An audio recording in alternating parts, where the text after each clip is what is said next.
If I asked you what you thought the world's most global company was, you'd probably say something like Apple, Coca-Cola, or even Samsung. Well, with each of those choices, you'd be wrong. You don't have very long to... What is your verdict? Find the defendant guilty. The deadly narcotic. Ladies and gentlemen of the jury, you've got to get a hold of yourself.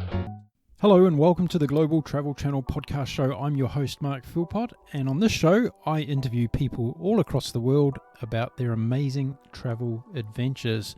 Today, I'm taking a slightly different approach, and I'm going to be talking to a lady who's just written a book about the most global company in the world.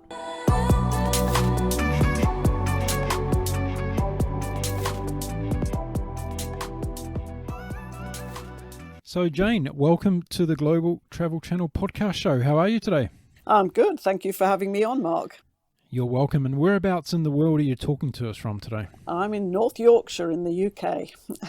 Well, isn't that funny? I actually had a gentleman on from Lake Windermere yesterday on my show. Oh, really? Okay. That's just down the road from you, isn't it? Well, it's not that far. The sun is shining. It's a beautiful day. That's what he said, and I didn't believe him. I thought it must be raining over there. Not at all.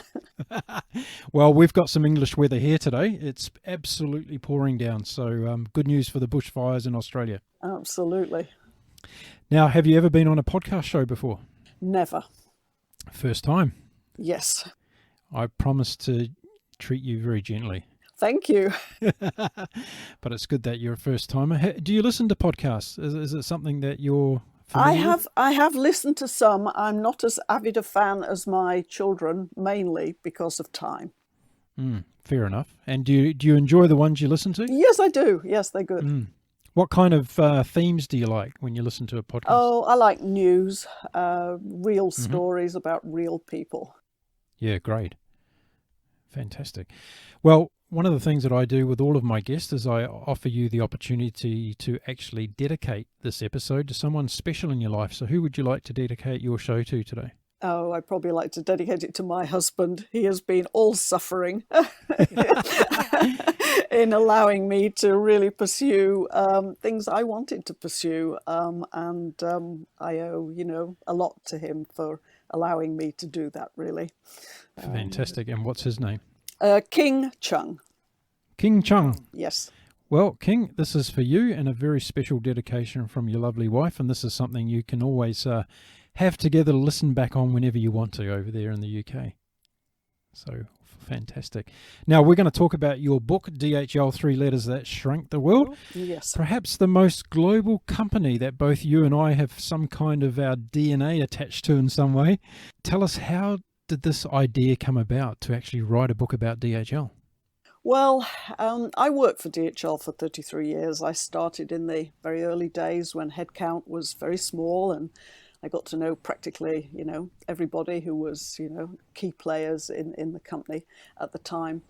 And worked 33 years. DHL gave me a huge amount into my life. And, along the way, many of us had talked, as old timers had talked about writing DHL's story, because it's such an interesting one. And when I retired, I thought, well, let's give it a go. I'm not particularly good at housework, so I needed something to do. So okay, how am I going to do it? So first of all, I had to, go and find, reconnect with the guys who, I guess, got the money out of DHL, if you like, for want of a better phrase. The ones who benefited most, the main partners in the business, because without their support, it wasn't going to work. Yeah. Now, before we go any further, there's plenty of people across the world who know what DHL stands for, but there's probably equally an amount of people who don't know what DHL stands for. So do you want to tell us all what DHL actually means? Okay. Well, there's a story behind that too. Okay, DHL is traditionally the initials of three men. Larry Hillbloom is the middle, H, Adrian Dolce, D, and Robert Lynn, L. However, it also stands for Document Handling Limited. DHL was opened in many countries and under both of those names.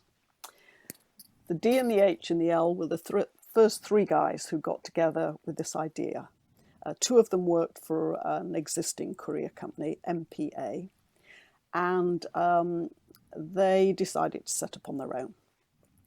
Robert Lynn joined them. He lasted, I think, about 3-4 weeks, and then he left. So it was really the D and the H. However, his name survives in the company and the way it's always described to people.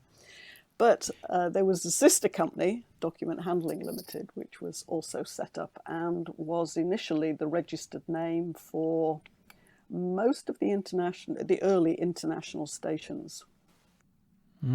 Now, what I love about the story, and all of my listeners will get to hear it today, is how something started from nothing, like most things do, and took on a journey of its own.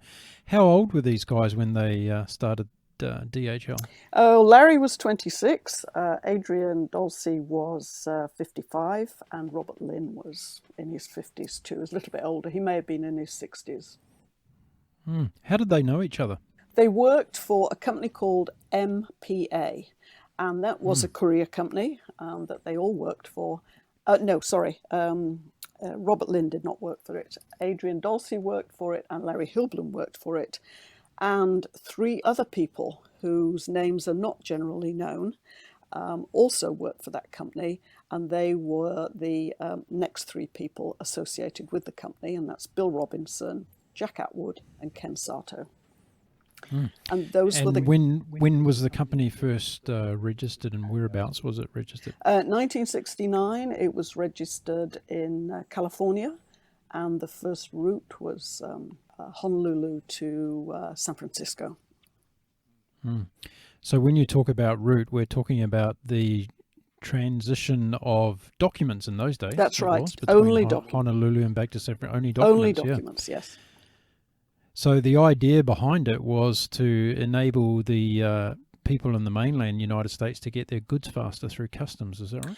Well, no, documents didn't go through customs. They just needed to get the documents there quicker. What happened at that time, container ships were brought in, and they were much faster than the previous ships. So they needed to get the ship's manifests to the destination quickly. Right. So, yeah, the documents I were referring to were the manifest of the ship's contents, yeah? Yes. Yeah.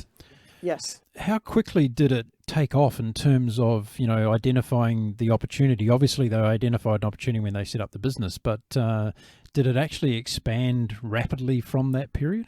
In 1969 to 1971, they just had 5 stations. That was fairly small. But then in 1972, they went to 23. At the end of the first 10 years, they operated in pretty much 60 countries. Yeah, 60 countries. Now, had you ever written a book before you took on this project? Never. So it must have been a really daunting task to sit down and think, okay, I'm going to write a book about the world's most global company. Where do I even start with? And that's probably why no one had done it previously in terms of, the grandeur that you have, because it was such a daunting prospect, I'm sure. Other than reaching out to those key stakeholders, what was the other thing going through your mind in terms of how long were you going to give yourself to do this project, and where did you turn to for help to start off with? I had absolutely no idea. So I turned to a friend who had written a book, and he happened to be an old DHLer, Jim Campbell, and I talked to him about it. And I kind of initially, I thought, well, maybe 3, 4, 5 years. I don't know how long this is going to take. So Jim said to me, Jane, you can't tell them 5 years. They'll never agree, never buy into it, right? So I said, okay. So I went with 3 years, at least a year to do all the interviews and do the research, and at least 2 years to write it. So it was at least 3 years that I went with. In the end, it took a good deal longer. I guess one of the things that I was really interested in talking to you about today was there's two distinct aspects of this. Well, actually, there's three. There's your journey within DHL, which we're going to uncover a bit more about. There's the writing of the book, and that in itself is a journey, as you've just started to explain, because having written a book myself and a couple of books, I understand what's behind it all, and there's so many emotions attached with writing a book, and you really literally change as a human being through that process. There's no question about it. And then there's the story itself and what you're trying to communicate. And I guess my next question is around, what was it that you set to describe DHL as in the book? What was it that you wanted? What was the message you wanted to get out there? What I wanted to do with this book, I wanted to write down the story of DHL for the people who built the company. Most of them didn't get a huge amount out of it, the early people. I mean, salaries were, well, very low, and they worked long, long hours. And I wanted to give them something that they could share with their children and their grandchildren, to tell them what we were all part of, because we all, just love the company. So that's what I wanted to do. It was a difficult challenge because DHL had no records from the early years. It kept no records. If you have no records, they can't be subpoenaed in the many lawsuits that DHL found itself involved in order to create the air express industry. So I had to go out and find records. People had kept things in their attics. There were obviously records of lawsuits that were kept and regulatory proceedings, and all those had to be tracked down. And that was quite a lot of work, because I wanted to write a book that was not just my version of events, but that it was a set of facts that were supported by facts, the real story of DHL, not just the many myths that surround DHL. Now, you're based in the UK. The company was started in California. So where did you go geographically to start getting all this information together? I went first to the States to talk to early DHL people, and also to go to the US National Archives, where all the Civil Aeronautics Board records were kept, to the various courthouses where the lawsuits were kept, and proceeded to gather thousands and thousands and thousands of pages of original documents. It was quite a challenge. Extraordinary. Now, you talked earlier about DHL being a pioneer in the air express industry, and for people that are listening today across the world, and I have listeners in over 90 countries across the world, they may be unfamiliar with the term of the air express industry. So can you give us a rounded off definition of what the air express industry started as? Well, basically, DHL set up a service where you could send a document from point A to point B very rapidly. They used commercial air. The documents travelled as passenger baggage, so that there was no air freight processes to go through. So the documents as passenger baggage were cleared with very high priority. So that was originally what Air Express was. It was called a courier service in the early days. It sort of expanded to Air Express to the point now where you can order anything from anywhere for delivery anywhere else in the world. And that's what DHL has become. It underpins our modern way of life, if you like. When you were travelling the world and when you went to the United States to try and uncover all this monumentous amount of information, were there a lot of dead ends? Did you find yourself in places where you just couldn't get answers to some of the things you're looking for? Oh, yes. Dealing with the US National Archives was a challenge. You have to understand their filing system. But No, I mean, I interviewed 120 people as well.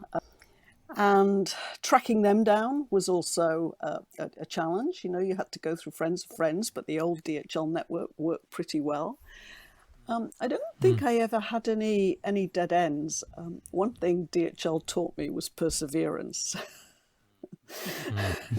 Indeed. Did you find that people were excited to be part of the project when you contacted them for the first time and told them what you were doing? Was there a sense of real excitement and passion behind this project? Oh, totally. I mean, everyone just wanted this story told, and so they were enormously helpful. The old DHL spirit came to the fore. Were there any sad stories along the way when you went and visited some of these people? Were there people that you were looking for that are perhaps no longer with us or in different situations in life? Yes, there were. And very sadly, over the course of my writing, several of the people I interviewed sadly passed away, and so didn't see the results of their input. And that was sad, but it's life.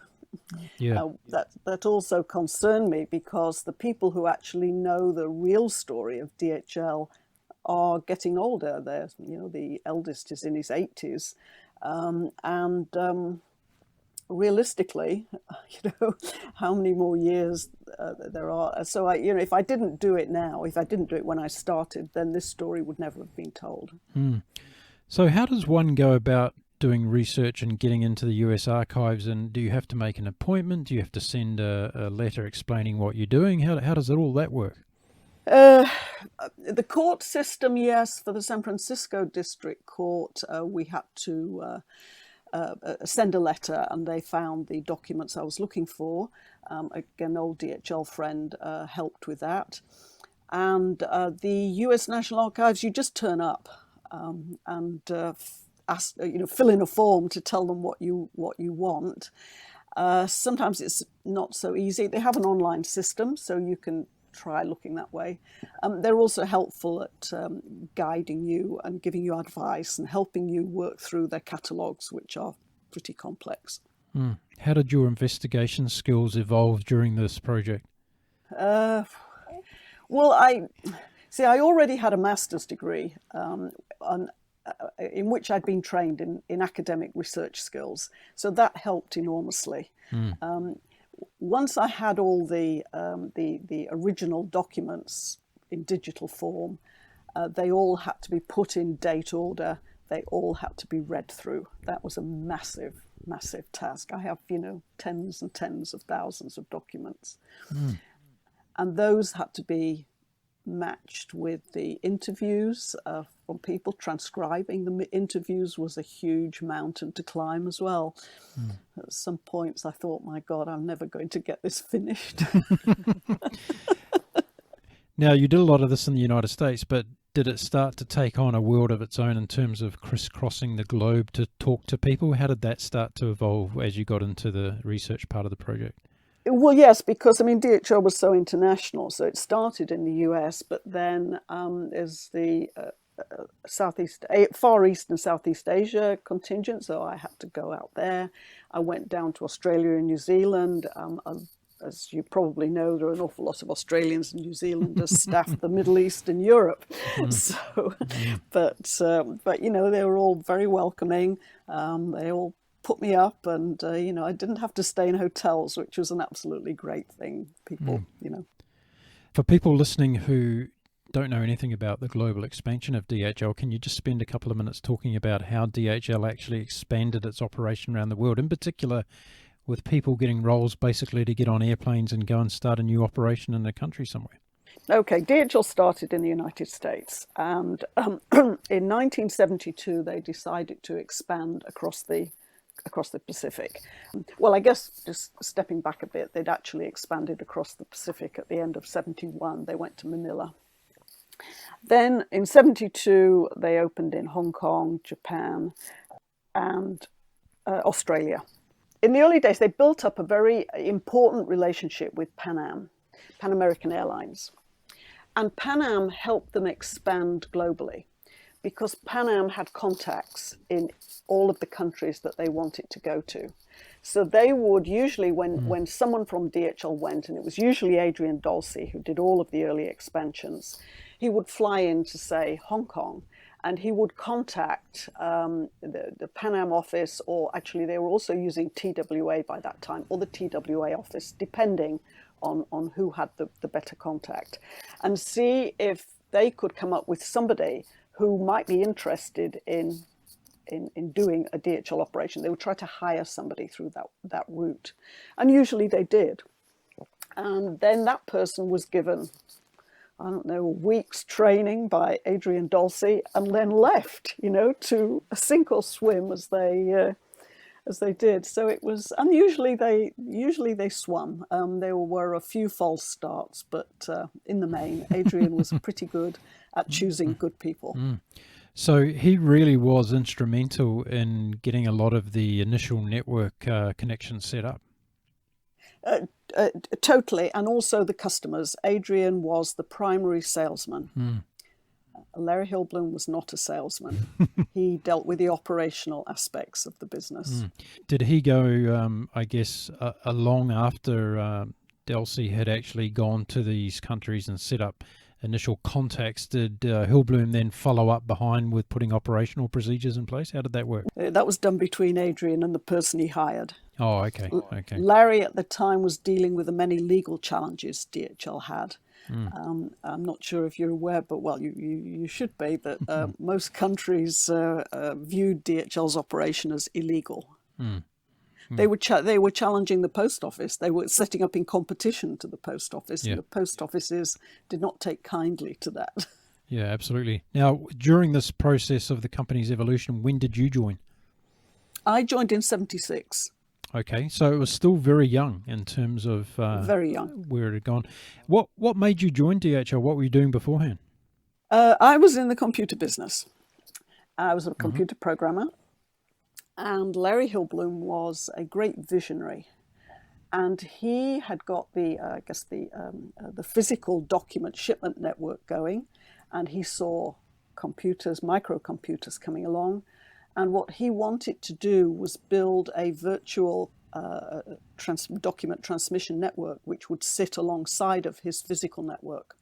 So he wanted to build his own computer, put word processing software and communication software on it, and give one to every customer so that they could send a physical document or they could send an electronic document. His vision was internet-like in scope, although the term internet had not been invented at that time. I was hired to build the software for that. I actually had met Larry earlier. In 1976, there was the final confrontation with the Hong Kong post office. My brother-in-law, Po Chung, had been hired as the Hong Kong station manager. DHL hired family and friends in the early days. And when the final confrontation with the Hong Kong post office occurred, Larry came into town along with a number of other people from the DHL world. That's the way DHL worked. They brought in reinforcements in order to fight these key battles. And Po said to me, Jane, would you mind feeding all these guys, right, every night? I just, when we finish for the day, can we just come round to yours and you feed them? So I said, well, okay, why not, right? So they came round to my place my husband and my place every night for a week while they were fighting this battle, and it was the very early DHL guys. And I got to know them all. Larry was one of them. So about 2-3 months later, Larry was looking for someone to develop the software. He'd already hired his uncle to build the hardware for this computer he wanted. And so he spoke to Po, and a phone call was arranged. And then I went to the States and met the hardware guys, and Larry hired me. So yes, that's how I came into DHL. Extraordinary. You must have been really excited by all of the things that were going on around you, especially in your place over dinner in those nights.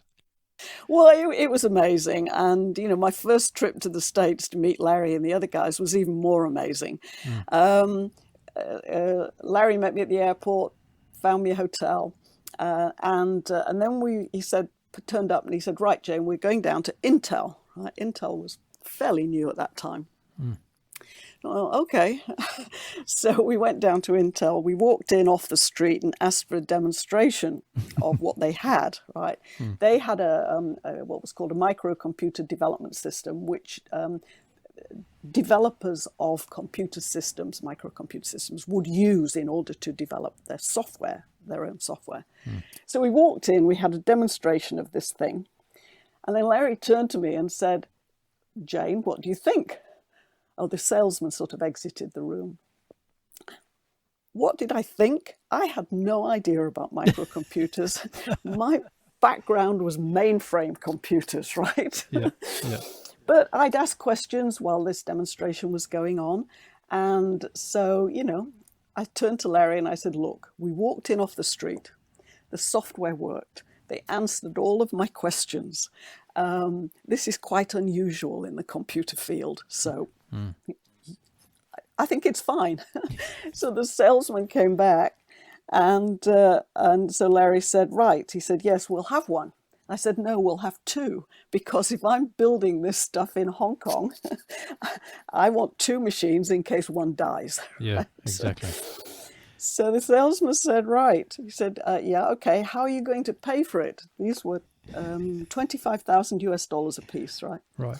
Larry says, when will they be ready? He said, 6 weeks. He said, okay, I'll come. I'll bring cash. That's a story that stands true with Larry Hallbloom, yeah.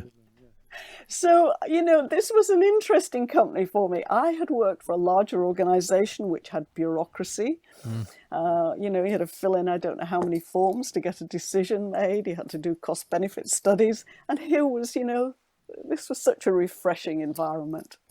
So back in those days in Hong Kong, when you were making them all dinner and sitting around talking at night, was there a sense of belief back then that this was huge and going to go global, or how was that mindset at that stage? Honestly, I don't think they even thought about it. They just were building, wherever a customer wanted to go, they would go. They didn't think twice about it. They didn't worry about whether they had the money for it. In fact, they lived on the verge of bankruptcy for 20 years, right? Because the growth was just amazing. But somehow they managed. There was no plans. There was no, as one of the original partners said to me, he said, we made up the strategy, he said, at coffee every day. That was probably after a big night the night before as well. Absolutely. Yeah. But they were dedicated. They wanted to build. They were young, apart from Adrian. And Adrian disappeared because he had there was huge differences over how the company should be run between Adrian and Larry. And Adrian was effectively moved out. Back then, in terms of you came into the company and, as you said, you'd had a very different business experience before coming into this very entrepreneurial mindset. How was it for you in terms of coming to grips with this new challenge that you were confronted with? You must have had a lot of freedom compared to your previous job. Totally. I was just go build the software, Jane. Okay.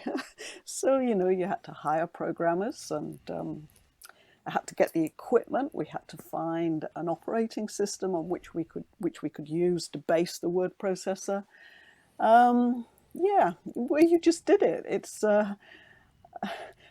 was a bit. The book was the same. People say, well, "How did you write? How did you manage to write such a complex book?" Well, you just start, Exactly. And as each problem comes up, you deal with it. How many pages is the book? Oh, well, 900 and some.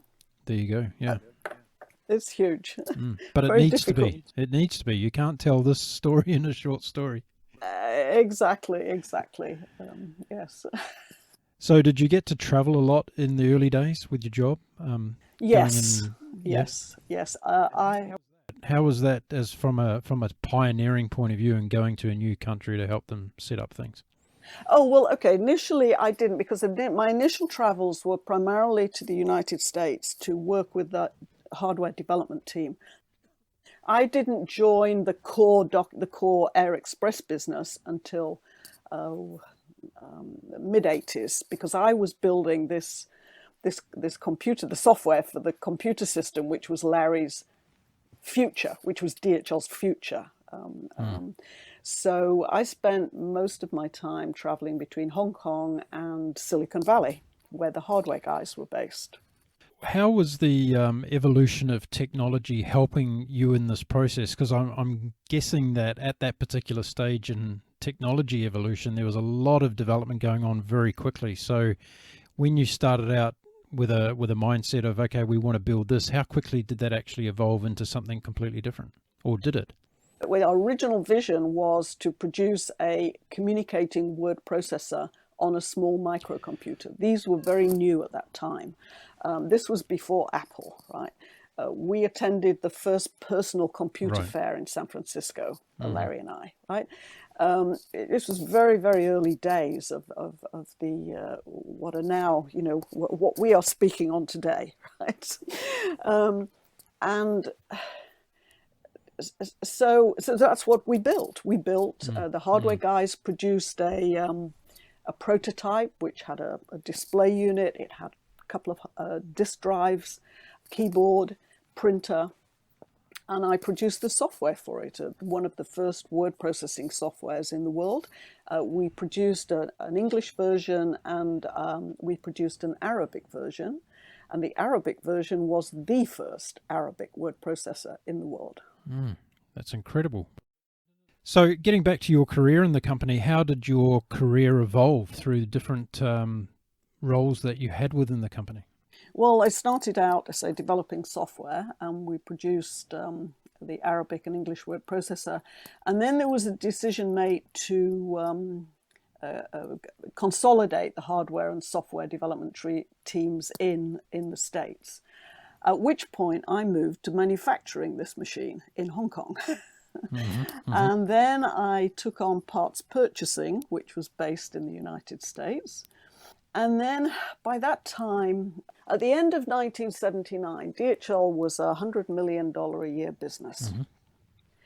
And it had very little traditional organization, no marketing skills. It was primarily an operations company, very few accountants, no financial controllers, right? Well, perhaps one.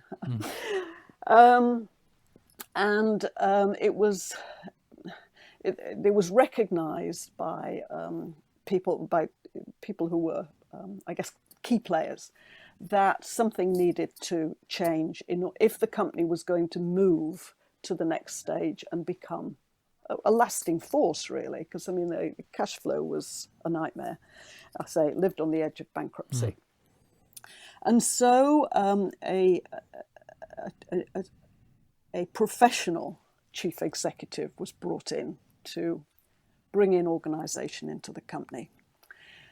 And that was Bill Walden. And Bill took one look at what was happening. I mean, he said, this is really a license to print money, but, there's all of these other diversifications going on, because the original partners, they were so pleased with their success on the courier side that they all started moving out into lots of other different things on the assumption that they would be successful in other areas. So Bill, one by one, closed all these down. He did have a faith in the computer side of it, Larry's vision for an internet, if you like. And he allowed that to continue for some time. But you're currently listening to the Global Travel Channel podcast show. If you like our show and you'd like to hear more of our episodes, after this one you can head over to our website at www.globaltravelchannel.com. You can also download our episodes from places like iTunes under the podcast section, Spotify, Stitcher, iHeartRadio, Google Play, and a host of other locations that are all listed on our website. If you enjoy our content, why not tell a family member, a friend, or even a work colleague about it? We'd like to tell as many people around the world about the Global Travel Channel podcast show as possible. Now, why don't we get back to listening to this episode? It became obvious that DHL just did not have the money to fund the rollout of computers globally. And so in the end, it was closed down, at which point Bill asked me to move to the core business, and I became originally wanted me to take on a global role, and I said, my marriage won't survive if I continue to travel at the rate I'm traveling. I wanted to do something which I could do, I guess, with one hand tied behind my back, and fairly short haul travel was what I said to Bill. And he said, right, Far East region, IT director, which gave me Hong Kong, Korea, Taiwan, Japan, the Philippines to install computer systems in. DHL had no computer systems at that point for its own business. It was all manual systems. So that's what I did next. So how was the battle at this stage going on with the post offices and the ever intensive threat, I guess, of them trying to close DHL down? Was that an ongoing process in those days? Oh yeah, that was ongoing. That was ongoing. DHL's first battle with the post office was in Hong Kong, and that was 1973. That started, and that took 3 years to resolve. The next one was the United States, which was a whole lot bigger. That started in when did that start? Yes, that started in 1976, actually, just as the Hong Kong one was dying down, and that took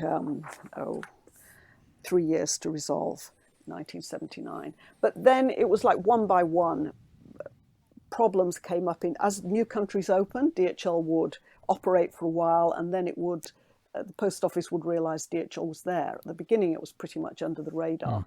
And then as soon as the post office realized they were there, they started to take action to try and close DHL down. And were there any instances where the company was actually closed down in some countries?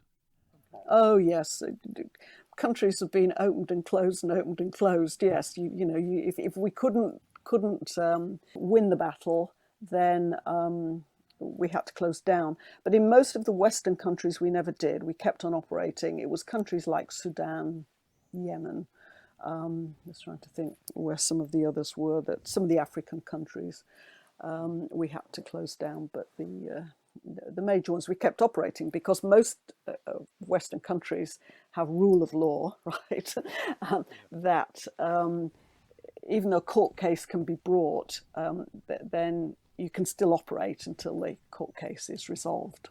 So what about competition in those days? Was there, by the end of the 1970s, was there any hint of real competition to DHL and what they were trying to do, or what they were doing? Oh yes. There were many competitors. I mean, Purelator, Loomis, T&T in Australia, although they weren't really a factor in Australia for quite a number of years. But in the United States, Loomis was a huge problem to DHL.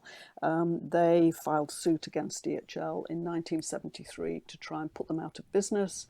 They tried to buy the business. They tried to influence the Civil Aeronautics Board to put DHL out of business. So that was a massive battle. It was probably it was the second existential battle, but it was by far the biggest. The first one had been a very small one when MPA, the company that they'd all worked with, tried to put them out of business. But Loomis was huge because Loomis was a $25 million business to DHL's 1.2 million when the court battle first started, and DHL lost the first battle. So, but they appealed and continued operating while the appeal was heard, and that took a couple of years. So who were some of the major brands as far as companies that came on board as customers back in the beginning to support DHL and this newfound vision that they had of Air Express across the world? Seatrain, Sealand, all of the shipping companies, APL, Matson Navigation was one of their first customers. I'm just trying to look here I've got a customer list. Hang on. Much easier if I just refresh my memory with that. Page 764. 845 actually. They had a very wide variety of customers actually. I mean, the shipping and banking industries really supported DHL initially, but they also had architects and lawyers and accountants, anybody who wanted to get their document from A to B reliably, because the post offices were unreliable at that stage and took a long time. Air freight forwarders, the problem with air freight forwarders was they held small shipments for consolidation into bigger shipments. So again, they weren't speedy. And then after the banking industry and the shipping industry, the oil industry was the next thing that came, really supported DHL. So I'm interested to know, when you were traveling around the world, and in particular going to the US and developing the systems for DHL, the people that you spoke to and you were telling them about what you were doing and about the company, were they intrigued by this whole new concept of DHL as an organisation? Customers had to be sold, first of all, on the concept of courier service because it was quite new. But the way that was done was Adrian just used to offer them the service for a month for free. And once they'd used it, they never stopped using it. There was no going back, yeah. There was no going back. DHL became an integral part of its customers' processes. Now, being so close to the top of the company in the beginning and in writing the book, what are some of the many things that you found out about the company that you didn't even know about? DHL is actually two main sister companies. There's DHL Corporation, which is the US operation, and DHL International, which is everywhere else around the world. And it was one company under the DHL name.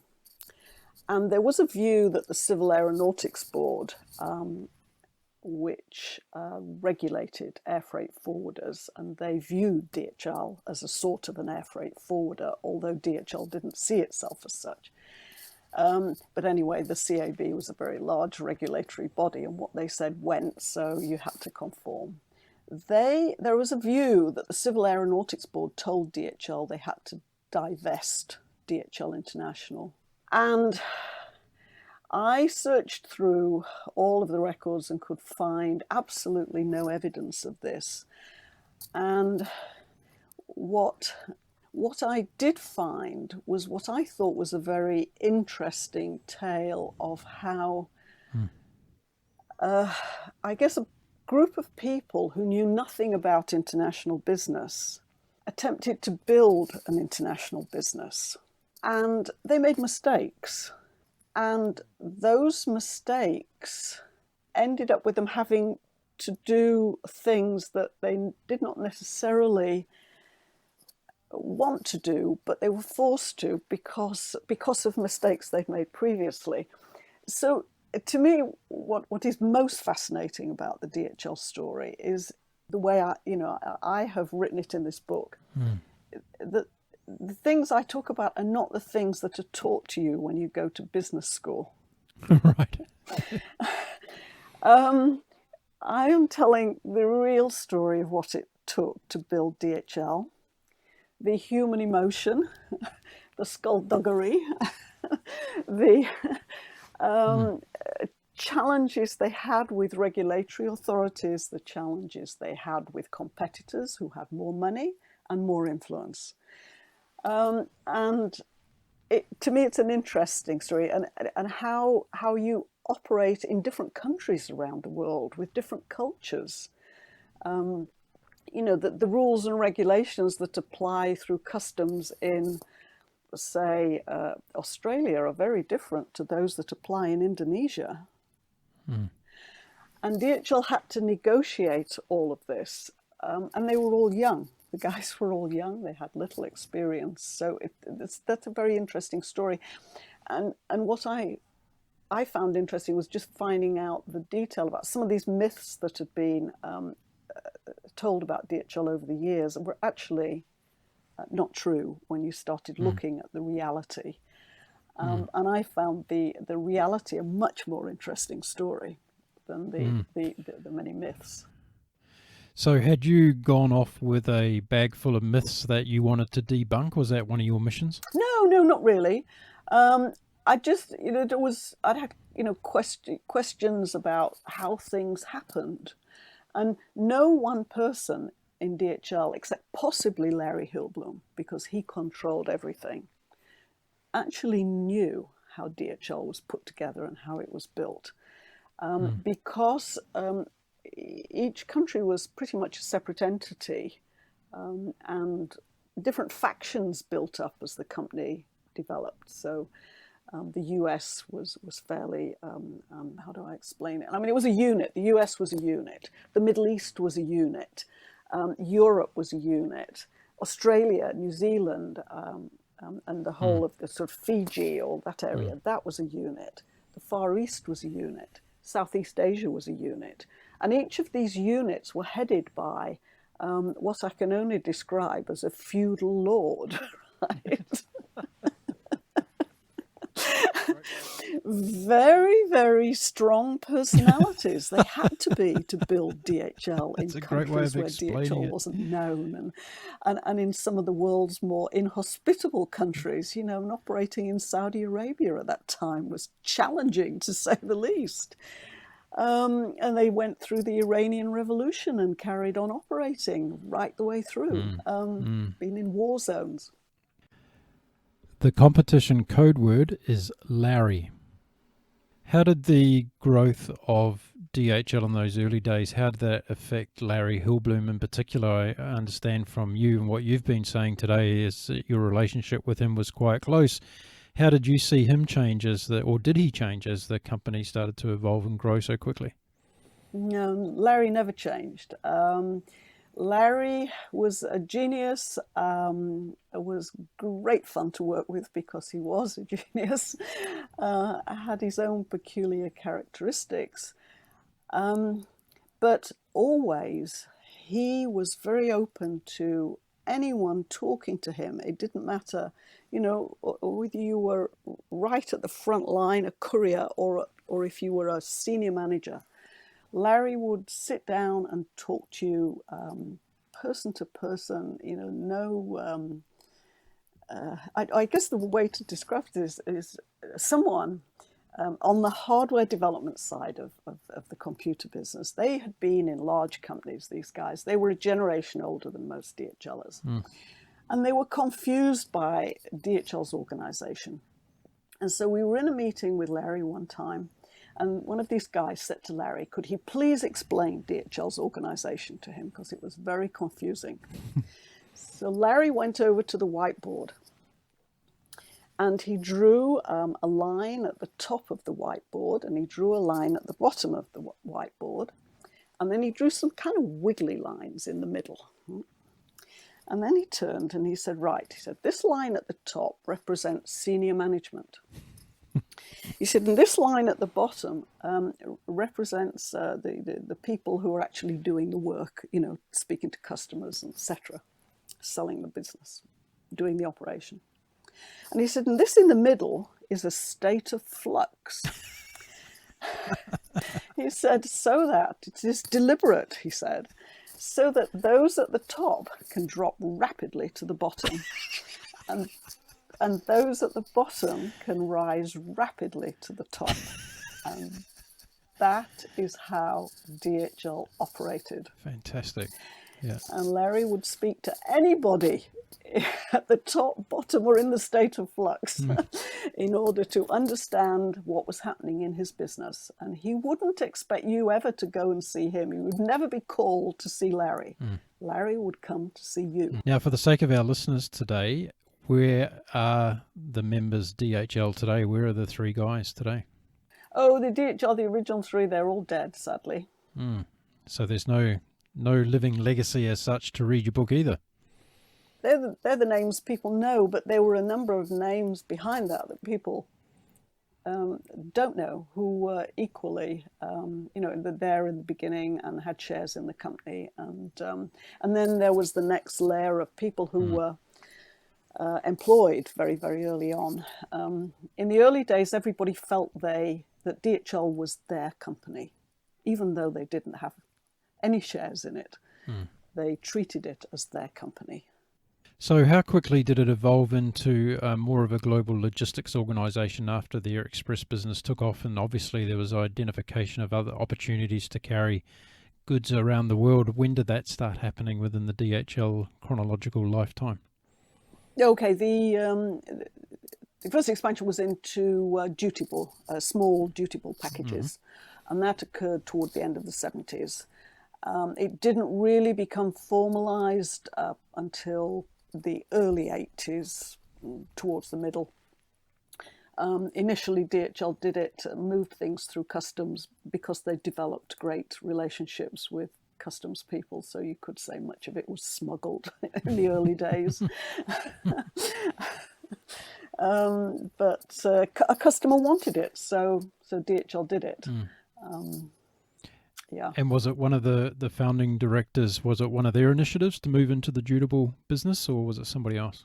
It was a customer, right? DHL always responded to what its customers wanted. So the customers were happy that DHL was moving their documents. Think about the oil industry, right? So the oil industry had all sorts of equipment out in the Middle East, in back end of nowhere, that sometimes broke down and had to be got back to the United States to be fixed. So they were the first ones, I believe, who started asking, well, can you get this back to us, back to the States, and can you then get it back to us? And so we started experimenting with doing that. And slowly it just built up over time. I mean, initially it was very, very small.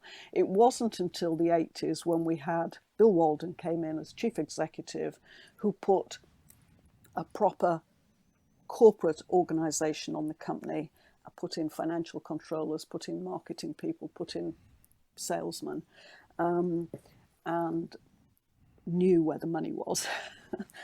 That then things like small parcels and really got properly organised, and that's when that all started to happen. So how far into the lifeline of DHL did you go compared to up to present day? When did the book actually end as far as the date range goes? Okay, I wanted to keep the book in one volume, and I'm already stretching the limits of one volume. And so I did the first 20 years. Okay. I did it up to the point where no country was going to legislate against DHL. We're going to stop DHL. And where the company was established sufficiently that it wasn't going to disappear. I had control over its finances. And so that was 92. So it's the first 20 plus years. So you got up to the stage where DHL became a sustainable company. Sustainable company. They also, at that time, were operating in some 197 countries. Today, they operate in 220. So the main work was done. The foundations of what we see today in DHL were there. How exciting has it been, Jane, for you to go through this journey of seeing the other side of DHL by doing this book? It must be immense for you. It was very interesting. It answered a lot of questions I had about the company, and I ended up with something that I say could be my goal, was to have the people who built the company have something that they could share with their children and grandchildren to tell them what we were part of. Yeah, it's a very unique story. How's the book sales going? Who's actually purchasing the book? Is it a lot of past and present employees of the company? Yes. That's where I'm marketing mainly. It's I felt it was of interest to them. I do also think it's an interesting case study in how to build a global business, how you really build it. Yeah, I was going to ask, have you been on a guest speaking tour of all the MBA schools around the world? Or No. I think we're fairly early days. It's moving steadily. I'm quite happy. I should be happy to shift what I print, what I've printed. Anything else is an absolute bonus. It really is, as I say, beyond doing it for those people. Have you worked out who's going to play Larry Hillbloom in the movie? I don't know. The movie would be great. I'll tell you a nice story about that. In the early days of DHL, the project I worked on was Larry's project. So whenever I went to the States, he would always pick me up at the airport. He would go with me to meet the hardware guys. He would sit in on our meetings, etc. And sometimes I was there for a couple of weeks, over a weekend. And the hardware guys didn't work at the weekend. They were from that generation. So Saturday I usually went to the mall. And Sunday, Larry and I would often go to a film. Right? And I remember going to a Blues Brothers film one time. It was a comedy. And Larry turned to me and said, "Jane, are they going to make a film about DHL one day?" And I turned to him and I said, "Larry, if they do, it will be a farce." Do you know what a farce is? I do indeed, yeah. So no one's going to believe it. I would like, it would be great. It would be great to have a film for Larry. Yeah. Well, maybe his vision will continue. Who knows? Let's see if that one comes true. He's been pretty good so far. Jane, it's been extraordinary talking to you today about the book and about this amazing company that we've both had the privilege of working for and being part of the big DHL family that's out there, past and present. And you've graciously given us the opportunity to give away a copy of your book today. So I'm going to set up a little bit of a competition for all my listeners, and I'm going to include a code word in amongst this podcast episode. And when you hear the code word, you just simply write it down and send it to me via social media, and we'll put your name in the hat for a draw to get a free copy of the 900 and how many pages, Jane? Oh, let me have a look. 961. 961. So it's going to be a long haul flight that you take this book on to read it, that's for sure. And I have been told by many that it is also a page turner. So yes. I bet it is. So there we go. We're going to give a copy away, and Jane has also agreed to offering my listeners a discount on the book. So if you do want to get a copy of DHL, 3 letters that shrank the world, just get in contact with me and we'll put together a possibility of you getting a discounted copy of Jane's book. Jane, thank you very much for joining me on the show today. It's been extraordinarily insightful, even for somebody who worked for the company, to learn so many new things that you've shared with me today and all of our listeners. So thanks for being on the Global Travel Channel podcast show. Well, thank you for inviting me, Mark. It's been a pleasure. And who knows, we'll get you back on again sometime to talk about the movie when it's released about DHL. That would be good.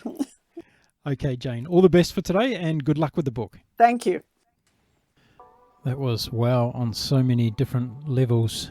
Jane Chung, you have done an incredible job in putting together the amazing history of DHL and how the company started, and also those formative years right through until sustainability. And like me, an ex-employee, I spent 22 years, wonderful years at DHL, and I'm sure there are many other ex-employees out there listening to this episode today. I hope you found out something new about the company that you used to work for as well. And for all those that are still working at DHL, I'm sure there's information contained within this podcast episode today that you were completely unaware of. So an extraordinary journey. I hope you got to hear the code word that was mentioned through the episode. If you send me that code word by social media direct messaging, I will put your name in the hat to win a copy of Jane's book, DHL, 3 letters that shrank the world. And the winner will be drawn and a book will be sent to your address anywhere in the world. So if you've enjoyed this episode of the Global Travel Channel, and maybe it's your first time with us, head on over to the website at www.globaltravelchannel.com to check out all of the other episodes. There's over 100 episodes there waiting for you. Inspiring travel stories from all across the world. Many amazing feats by many amazing human beings.